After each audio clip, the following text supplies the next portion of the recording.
Like Purdue, it's just an example. Purdue losing to Fresno State is okay. We still win the Big Ten West. Me, Billy Napier gets fired. I'm just kidding. hey, really the best time of the year. I will be seated watching the Red Zone for 7 hours on Sunday. What's going on, everyone? And welcome back to an episode of Backyard Banter. Johnny, Tanner, James, for the second straight episode, we're leading with baseball. Shohei Ohtani to the Dodgers. 10 years. Ready for this number? $700 million to the Dodgers. The Shohei fiasco is over. There's reports he's going to the Cubs, the Blue Jays, really everywhere but the Dodgers. Yeah. Tanner's distraught. He's not. I'm not really distraught. I'm just more so still can't wrap my head around $700 million. Well, here's the thing. They're paying him like a top-end hitter and a top-end pitcher, which he is when he's healthy. But they're really betting on him that he's going to be able to pitch at a high level. Yeah. Shohei's not pitching this year. He had Tommy John. So he's on the shelf this entire year. Second time in his career. You know, they're going to be paying him $70 million at 39 years old. Yeah, it was a contract though that like seems good for both sides, and that's what Shohei's agent said, that they were showing loyalty. There's no opt-outs in there. I think they're backloading the contract to where not all the money's coming up, whatever. So it's good for both teams, but you just gotta look at a number like that. Like Mike Trout was originally the 426. And we thought that was an absurd number. Yeah. Like I was doing the math yesterday for fun, and I don't remember the exact math, but it was like $200,000 that Mike Trout gets per game. Yeah. Right?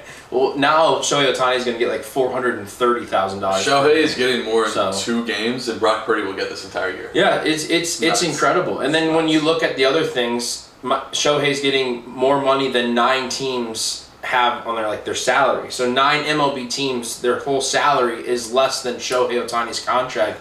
And again, go ahead. One of them's probably the Rays. Yeah, probably.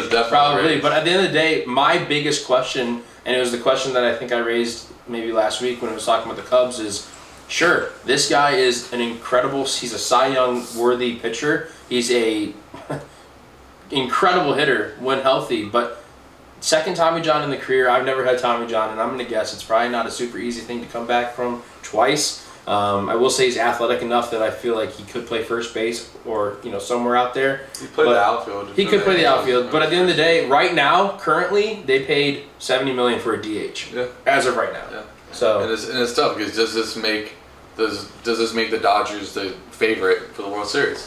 Yeah. Like probably, but after you get to number 5 in their lineup, there's not a lot there. It's really top end. James Outman is not.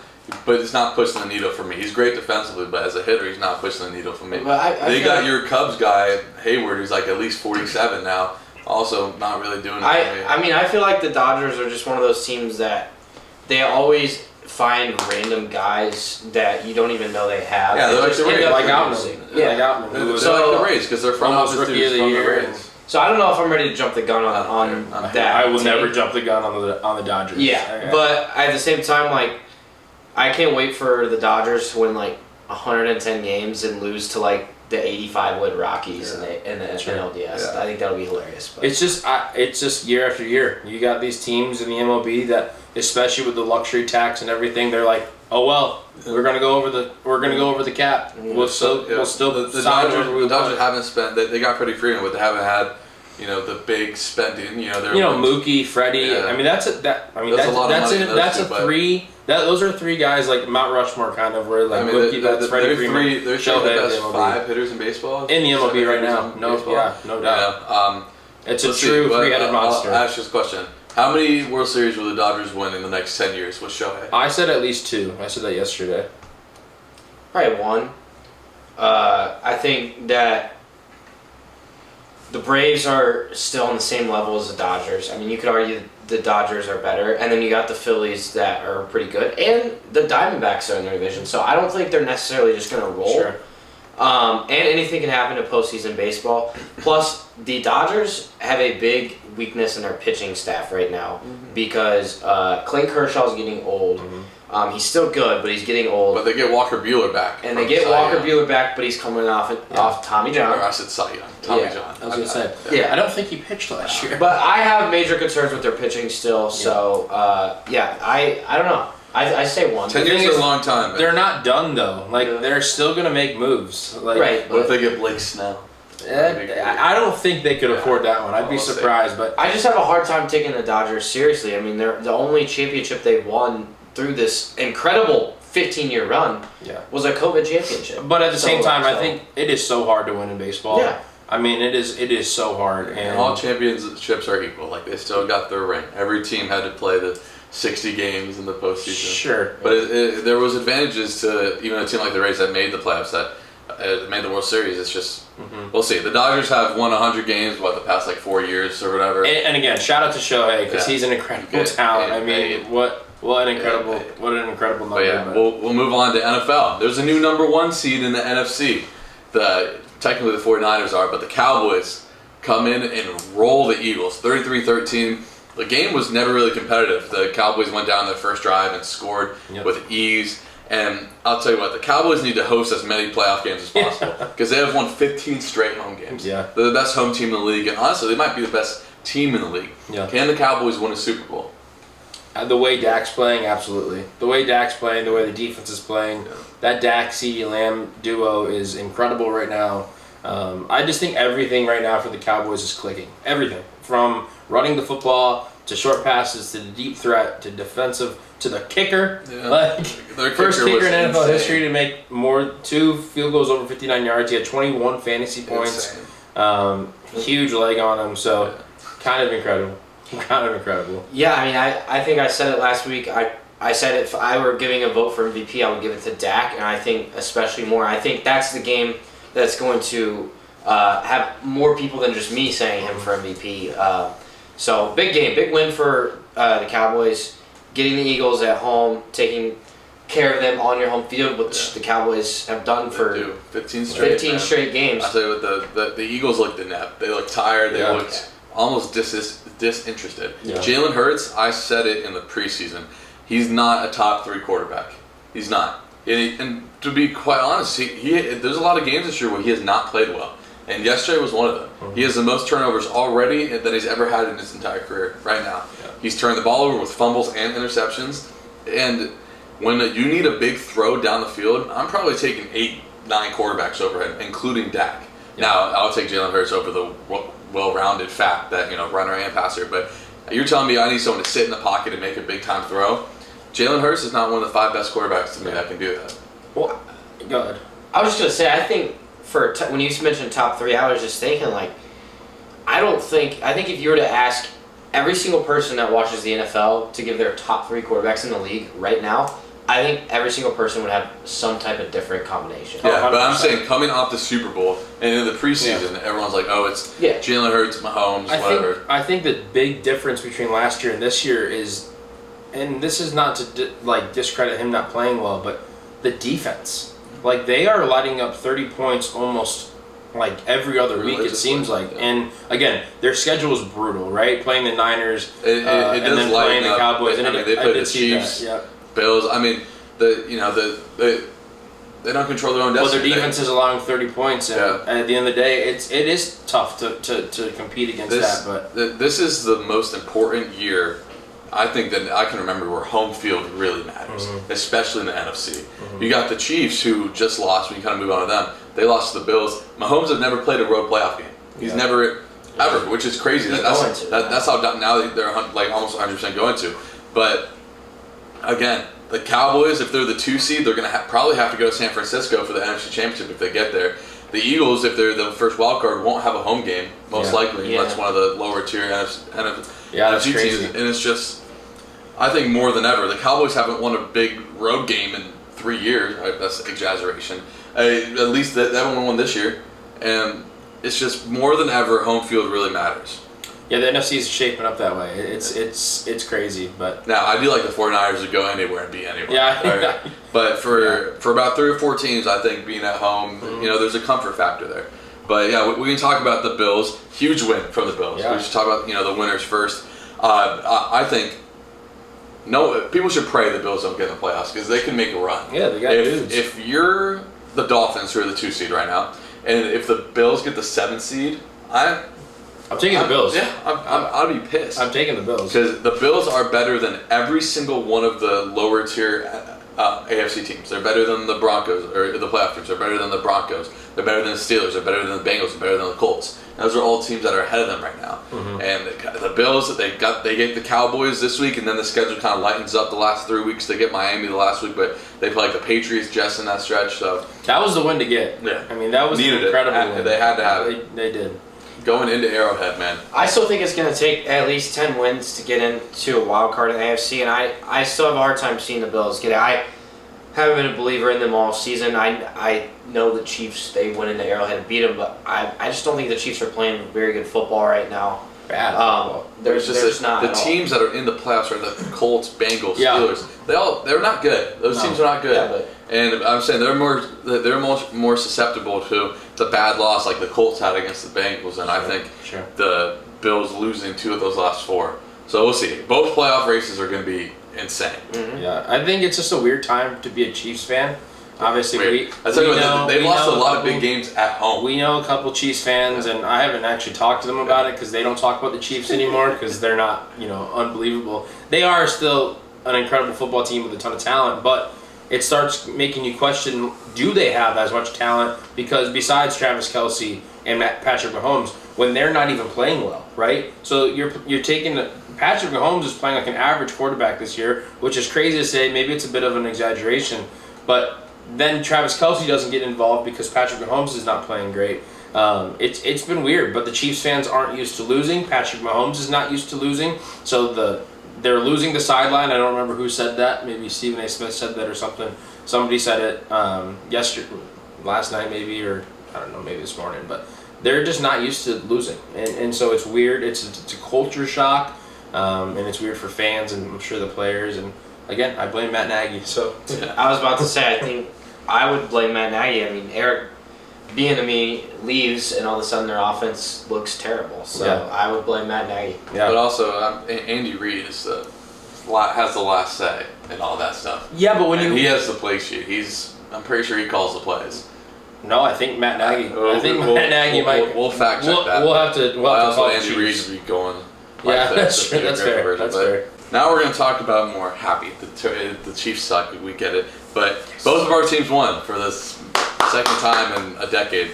But we can talk about the Bucs first. I'm almost like, you're never mad that the Bucs win, but I still don't think Todd Bowles is like a competent head coach, and every win means he's more likely to retain his job. And Todd Bowles is an incredible defense coordinator, an incredible defensive mind. There's just still so many just game management lapses. Yeah. It's just so frustrating. But the Bucs survived. Baker was really bad all day until the last drive. The last drive, he came alive, hit Godwin on a 3rd and 10, hit Kate on a beautiful ball and just inside the red zone to steal the game. But the defense, man, keeps him in it the whole time. Antoine Winfield, him and Jesse Bates have been the 2 best safeties in football this year. I mean, Antoine Winfield has been incredible. He got another strip sack yesterday. He has the most sacks for a defensive back since he came in the league in 2020. He's the main piece in that defense, and he's playing at an all-pro level. The run game has really started to get going. They ran for 137 yards yesterday. Yeah. Rashad White over 100 yards for like the 3rd time in four games. So that's really optimistic. But someone has to win the NFC South and get waxed by whoever is second place in the So the NFC South doesn't have a team with a winning record. The AFC North doesn't have a team with a losing record. Just to kind of show you the difference between them. But that's why we love football. Yeah, I mean the Bucs go to Green Bay this weekend, and I just refuse to believe that Desmond Ridder will host a playoff game. So, and the Saints won. So I really think it's going to be between the Saints and Bucs to win the division. They play in 2 weeks. I'm pretty sure I sent Tanner the Bucs schedule yesterday. 2 weeks. So, but we'll see, man. Please beat Green Bay. Yeah, please. We need it. We need it. And for the Bears reasons, because all of a sudden the Bears at 5 wins, which is crazy at this level, are now in the hunt. They're the 12th seed in the NFC, but they're like 2 games back? 2 games back game and a half back of the last spot. If the Packers lose tonight, we would be a game back of them, and we still play them. But obviously, you guys will know the final score of that game when this comes out. They're Giants. They're gonna beat the Giants, but I don't know. The Giants. It would be a game the Packers just lose. The Giants at home would be sick. Is DeVito still starting for the Giants? Yeah. Who knows? Yeah. You want to talk about our beloved Bears? Yeah. Do you want to start us off? Do you have Sure, because I'm sure he's going to say some stupid thing about Justin Fields is him. It was good to see Justin Fields playing well. He still just misses throws that I don't understand how he misses. I saw a couple of it. I mean, like that one to DJ Moore that he just overshot. Is that the one over the middle? Over the middle. Yeah. Wide open. Wide open. And I human error, I'm all like, it happens, right? But that can't happen. Like, you're throwing a football. It's what you do for a living. Hit the guy in stride. My only concern with Justin Fields is I know him and DJ Moore have a good connection, but there was no connection in the first half, and I don't know why. Like, he didn't get a target in the first half. He was more used as a rusher than he was as a receiver. And that goes to scheme. That doesn't necessarily go on Justin Fields. I just think there's some times where he looks inept or like makes a bad play that just can't happen. Like he makes the simple plays look hard and the hard plays look easy. Like I can vividly remember that rush when he almost got the safety, right? And he ran for the first down, 18 yards, but then he misses DJ Moore in the middle of the field. It's just like those are the inconsistencies that I struggle with. And in year 3, like, you know, that's why there's these question marks need to be answered so we know what to do for the draft. But again, like it's hard, right? Because I'm a hater, like I am. But when he plays well, I'm happy because it's a good win. My biggest question is what are we going to do about our coaching staff? Because Matt Eberflus has been pretty solid in terms of defense. But again, like does he keep his job because he's got 5 wins? Well, there's a lot of season left. If they make the playoffs, he's going to keep his job. Well, yeah, but again, I don't see it. I know Tanner kind of does. I know Tanner's not super I know you're not super confident about it. I think you are more confident now that we won yesterday, but I just don't see the Bears getting in. And so then the question becomes, do you keep Matt Eberflus at head coach and stuff like that? But I'm sure T-Sir might talk about it a little bit here. Yeah, I don't necessarily see the Bears getting in the playoffs, but I just think it's good to be back in the hunt and play meaningful if they were to come out and beat the Browns on Sunday, then you're actually legitimately have a chance coming down to the last 3 games. So I think it's very good for the Bears to be playing meaningful football games. That is what I'm excited about. I think that if they were to ever get rid of Justin Fields, I think that'd be the biggest mistake they ever make, because there's just no way that any of these quarterbacks coming into the draft are going to be on the same level as Justin Fields 2 years from now or 3 years from now. But what Fields is at. But the question is, I think there's a very good possibility that Caleb Williams is right. But here's the thing, and this is the question, because I agree, if we draft a quarterback, he's not going to be ready to win a championship. But I don't think, my opinion, I don't know if Justin Fields will ever be able to win a championship, because I just don't think he's good enough at the NFL level. James, if the Bears defense and Matt Eberflus didn't blow a 21-point lead to the Broncos and a 12-point lead to the Lions, the Bears would be in a wild card spot right now, and this wouldn't even be a discussion. And that's just the truth. I'm not denying those games. The first Lions game was a defensive error. I just think Justin Fields hasn't shown that he can go out and win a game, late game, or anything like that, and that's just my opinion with it. I don't like Justin Fields because he misses I told you, it's the inconsistent quarterback play, and in year 3 that can't happen. There's no more excuses for Justin Fields. He's got a much better receiving core than a lot of teams in the NFL, right? And sometimes he throws for 220 yards yesterday, and we're like, oh my God, it's him. He's him. He is going to be our Super Bowl quarterback. I think there is talent in the NFL draft. He hasn't thrown an interception. I just disagree with the Caleb Williams take. I think Caleb Williams, no matter what team he goes on, he's going to be ready to win and able to win, and that's just my opinion. Justin Fields hasn't thrown an interception in the last 3 games, but he's averaging 300 total yards a game. Is that not good enough? He's top half in the league in passer rating. But he can't make winning plays. Guess what he's done the last 2 weeks? Game-winning drive, 4th and 13, game on the line, 45-yard touchdown pass. Inconsistent play. That's just my opinion. I don't get it. I honestly don't get it. There's right in both your takes. I think your take about Caleb Williams is very wrong. But if I was a Bears fan, I'd be heavily rooting for Justin Fields, because if Justin Fields is good and you still have that first overall pick on the Panthers, it completely changes your franchise. It's money. Completely changes your franchise. Justin Fields, he's good. He's been really good lately. His ability to, again, it's kind of the same thing with Jalen Hurts. when you need him to step up in the pocket and consistently make big throws, is he going to do it? At times he does do it. The 4th and 13 that you mentioned, at times he does do it. But at times, where James mentioned, he misses the guy.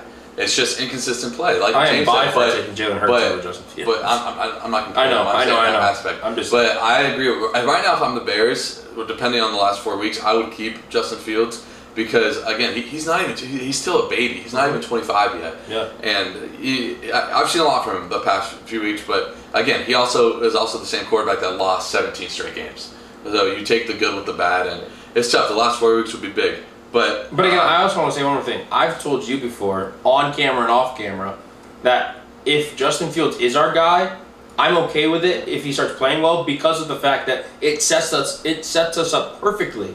It sets us up to either trade the first pick for a couple picks later and get some more, or you just have Marvin Harrison, and now you've got Justin Fields, who hopefully will prove himself, DJ Moore, Cole Kmet, Marvin Harrison. Like, I'm okay with that. Like, I am perfectly okay with that, and I think that's good enough to maybe win a division. Like, and I truthfully believe that. But it's going to come down to Justin Fields' quarterback play, and the inconsistency needs to. You don't see like elite quarterbacks ever miss those throws. That's just what I'm saying. We'll see. Going in the last 4 games, the worst thing you can do is look great in 2 games and look bad in 2 games. And you miss the playoffs, and it's like, okay, what do we do? Right. But a few more games here. The Ravens had a big win. You talking about before. I have a lot of concerns about the Ravens. Yeah. I don't know. That game at home, I know the Rams are a decent team, but I just feel like a lot of missed opportunities there. And then the Colts look really bad. Like, bad. Shout out Jake Browning, man. He looked good. And he's been taking over. But, again, we talked about both the playoff races and the AFC and NFC for the wild card going to come down to the wire. Broncos got a big win, too. And Broncos, I'll talk about the Chargers later, put down the Chargers. But, Teacher, feed us your top 5. My top 5? At number 5, I can't believe I'm doing this, but I'm keeping the Eagles at 5. Yeah, they got to still be in. They're just too talented. I know 2 straight losses. Kind of getting smacked around for 2 straight games. 2 straight losses, and they're still 10-3. Yeah. Or 9-10-3. Yeah. Whatever. You're right. At 4, I got the Ravens. I agree with your concerns. However, they just find ways to win games. Yeah, they won. So that's all that matters. That was an incredible ending. Yeah. Oh, the punt return for a touchdown. Was sick. And it was great that the Rams lost. Yeah. At 3, I've got the Miami Dolphins. I love this team. Tyreek Hill. They play tonight. They're another team like the Cowboys that the Cowboys have been good teams, but the Dolphins haven't been a good team all year. Nobody. And we'll see. Yeah, we'll see with them. I mean, they have some big games coming up, so we'll really find out with that Dolphins team in the next couple weeks. 2, I got the Cowboys. Dak Prescott's my MVP. And then at 1, I got the 49ers. Rolling. I want to talk about the Ravens for 1 second here because they were my team. I said it maybe a couple weeks that I predicted to win the Super Bowl. And I'm now taking that claim off the table. Lamar Jackson, question mark next to his name for me. A lot of his throws, so I think yesterday he threw for over 300 yards. I don't think that, when we look at stats, sometimes it doesn't show everything, right? It could be a 10-yard dump off that the wide receiver runs for 60 yards. Like, that's with stats and everything. Lamar Jackson underthrew a ton of deep balls yesterday that Odell and all those guys just went back and made incredible catches on. I think Lamar, especially in the past couple weeks, has not looked great as a thrower, and I think that's going to be a big deal for the Ravens moving forward, especially in the playoffs. And I think Lamar just hasn't looked as good as he did in the first couple weeks in terms of throwing the football. I think a lot of the stats are just his receivers going and somehow catching it, because catching for them was an issue, a month ago. But I think it was an incredible, Odell had a great game. Odell had a great game and made a lot of great catches. But the amount of times that Odell literally caught the ball rolling on the ground because the ball was underthrown or something like that, I think there's some concerns for the Ravens. Their defense has not been performing as well as I thought they were a month ago when I made the claim. So I just wanted to get that off. Get that off. I 100% disagree with you. That's fine. We just hate each other. And it's not that. So many times we get on football teams for not looking good but still winning, like we did with Washington, and look at Washington in college football. I know it's different, college football and NFL, but I still think the Ravens, their scheme, running the football, that's not going to be fun to stop in the playoffs. It's not. And I think Coach Harbaugh has a very good culture in Baltimore, and I think this Ravens team, I don't care how much they win by. I think as long as they win games, that's all. And I think the Ravens are going to win maybe a couple playoffs games. I'm just saying, in terms of getting the job done, I look at them, last year, Minnesota won every close game, right? And I'm not saying that's what the Ravens are necessarily doing this year, but at the end of the day, when you win all these close games, it gets hard when, especially in the playoffs, you're not going to win all those close games. Sometimes you got to go up 14-0 and keep the foot on the pedal and just beat them like hard. But that Rams-Ravens game, that can't happen against an inept Rams team again, they played very well.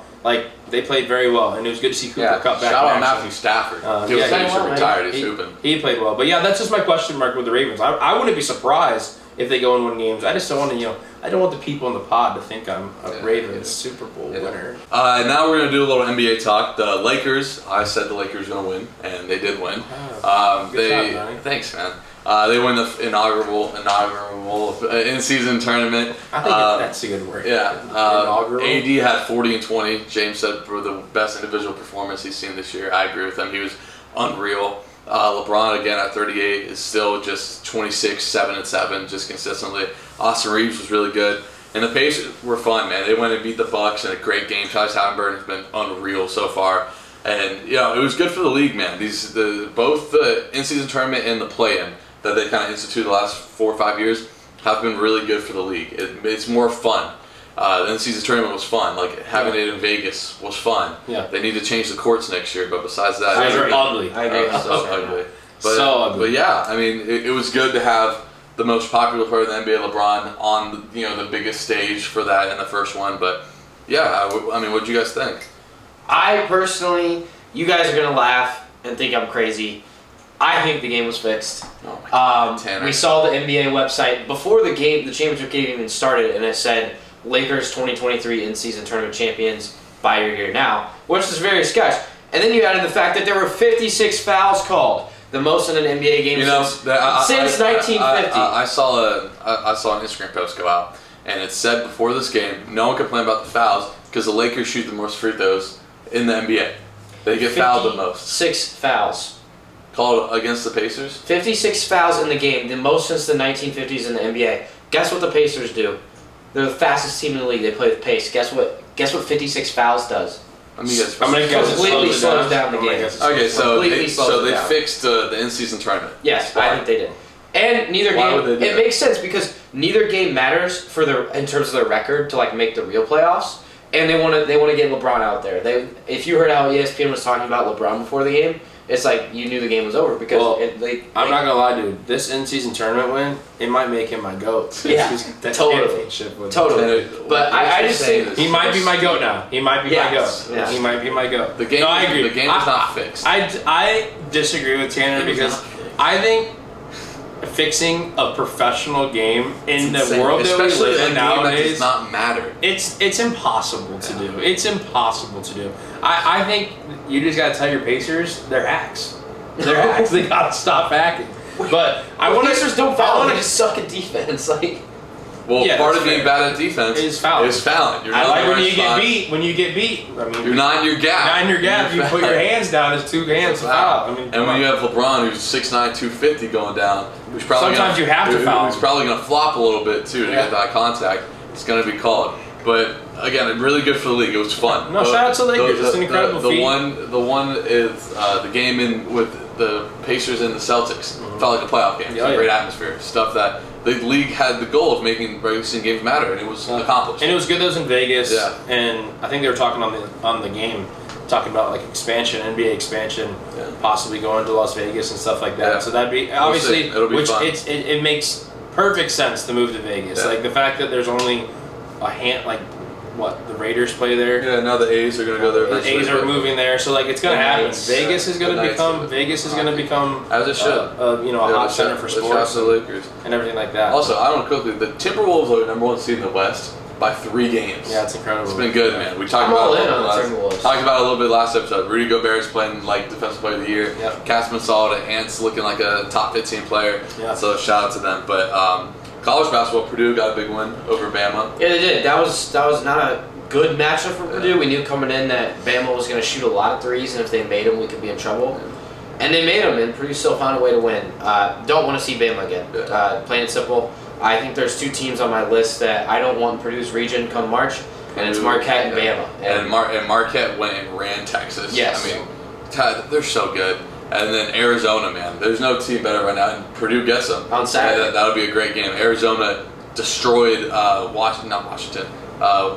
Wisconsin. And Wisconsin, a good Wisconsin, they'll just beat Marquette. Who else did they beat? Michigan State. Michigan State sucks. My prediction was I tell you what, if Purdue can win Saturday, I find a hard time believing that any team could have a better resume than them come Yeah, no, they won't. And they're going to be a one. Absurd amount of non-conference. I don't think that's going to be an issue in general. Even if you lose the game, you could still have one of the best resumes with the Maui wins and everything like that. And it's not like it's going to matter because Purdue's going to be a top 2 seed. I would imagine. You don't want to You don't want to play that 16 seed. I don't want to play that 16. Yeah, we've talked about it. Nothing matters for Purdue until and I agree, but these big games like Bama and Arizona they get them ready. that are out of your conference, those are the exciting ones. And the question marks for Purdue have kind of been answered. Braden Smith has been playing like the guard like they needed last year. Yeah. Fletcher Lawyer, he sucks. Yeah. That's my take.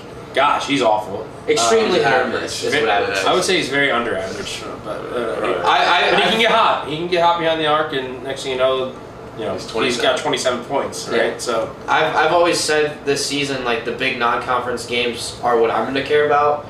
Because the reality is, while we're going to play 20 Big Ten games, we're not going to see a Big Ten team when it matters in March. Like, I don't think there's another Big Ten team that can make the second weekend. And even if there is, the chance of them being aligned with Purdue is very rare. So beating those higher non-conference teams that you're probably going to see in the second weekend, we got to get there first, obviously.